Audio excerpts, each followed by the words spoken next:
It was an unseasonably warm morning when Thomas Whitmore, CEO of Whitmore Logistics, walked into his bustling company, disguised as a new driver.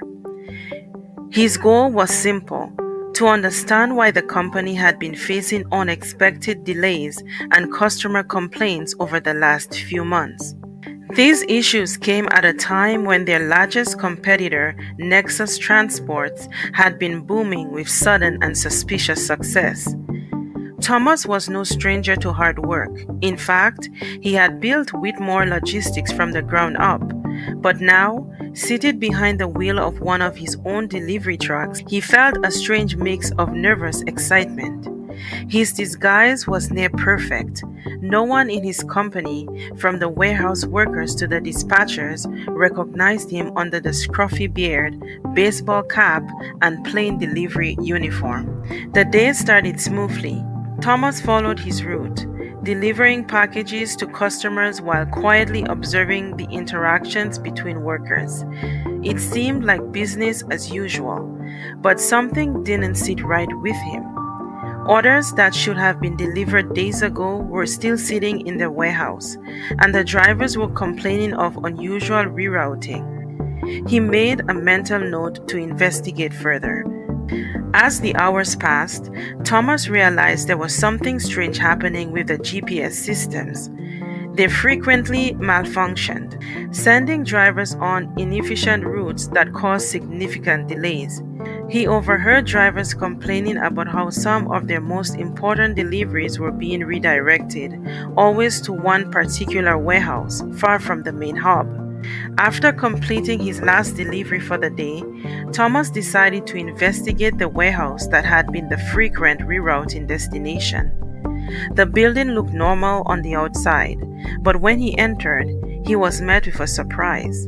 Boxes bearing the Nexus Transports logo were scattered throughout the loading dock. Thomas's heart raced. Was someone within his own company secretly rerouting deliveries to his competitor? He had to know more, but the risk of being discovered was high. Acting casually, he chatted with one of the warehouse employees, learning that shipments had been coming in under the radar for weeks, but no one had questioned it. Determined to get to the bottom of this, Thomas decided to confront his logistics manager, Carl, a trusted employee who had worked with him for years. Disguised as a lowly driver, he entered Carl's office with a clipboard of delivery reports in hand. "Sir, I've noticed some strange rerouting lately. It's like our deliveries are going to the wrong locations, and the GPS keeps malfunctioning," Thomas said, masking his identity behind a gruff voice. Carl's face hardened. "You're just a driver. Leave the logistics to me," he snapped, brushing off the comment. But something in Carl's tone felt off, as if he was hiding something. Suspicious, Thomas quietly hacked into the company's delivery records that night. His worst fears were confirmed. Carl had been secretly redirecting Whitmore's most important clients' shipments to Nexus Transports in exchange for a handsome payout from the competitor's CEO. The sabotage was elaborate, designed to destroy Whitmore's reputation while boosting Nexus's. The next morning, Thomas planned his next move carefully. He knew he needed solid evidence before making any accusations, and Carl was no fool.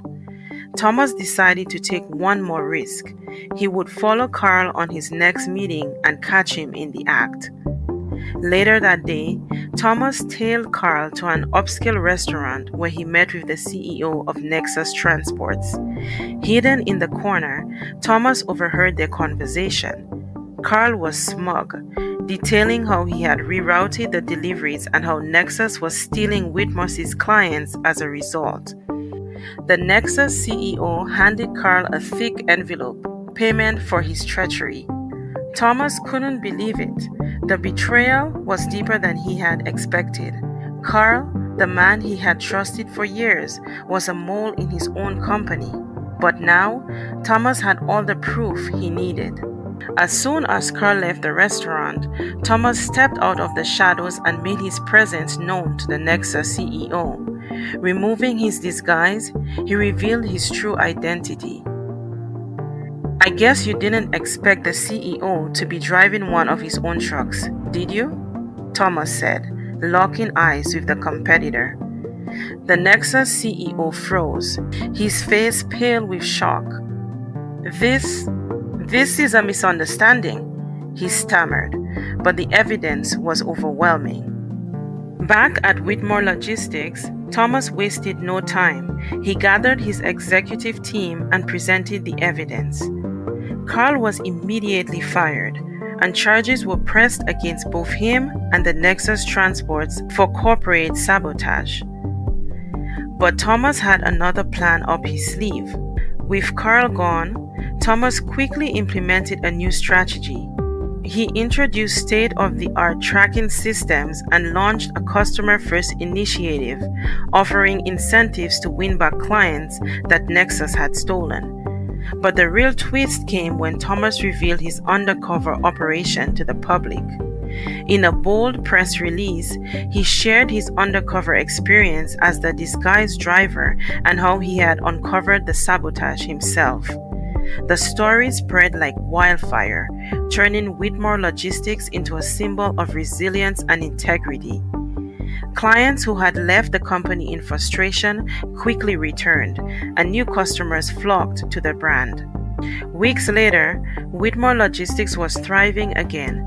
The delays had stopped, the GPS systems were running smoothly, and the company was more efficient than ever.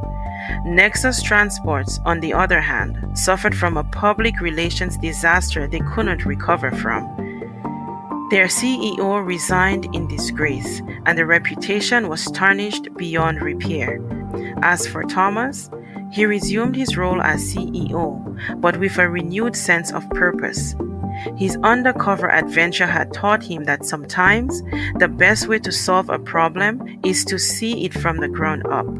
And in doing so, he had not only saved his company, but also proven that integrity and perseverance could outsmart even the most devious competitors.